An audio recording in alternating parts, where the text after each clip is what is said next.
Story begins here. Arataka accepts Hanako's request to exorcise a spirit, showing her the prices and explaining that it's hard to remove a spirit entirely.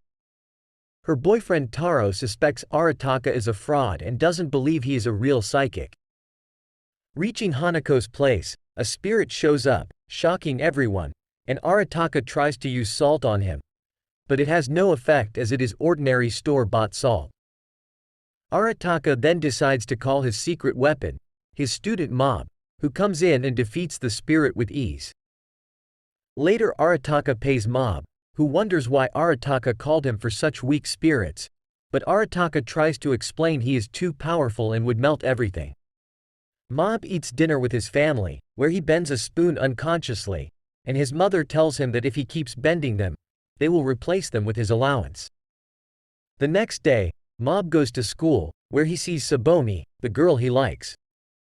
He does badly in his math and physics classes, and after school, Arataka calls him to the station for a big job. They head out to Honedo Tunnel, located along the old highway. The tunnel has been closed, but people keep disappearing. 30 years ago, a biker gang died, and Arataka believes the hatred from those people may be swirling around the tunnel. Arriving at the tunnel and entering, Arataka quickly runs back, asking Mob why didn't he enter. Still, Mob explains that he felt Arataka had everything under control and that the place felt scary, as he felt something from the tunnel. Entering, Mob comments that he feels the presence of spirits and that they are surrounded, and Arataka tells him to deal with the weak ones.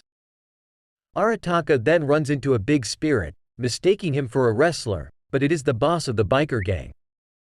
He explains that he slipped on a banana peel and crashed, resulting in his whole gang crashing and dying. He attacks Arataka, but Mob protects him.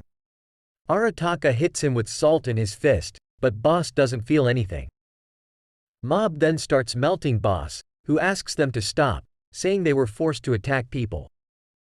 Mob leaves him in a degraded state, and Boss explains that there is a 100-year-old spirit down the tunnel responsible for all the deaths. Arataka doesn't believe him, but Mob feels that the creepy aura has not disappeared and decides to go and check.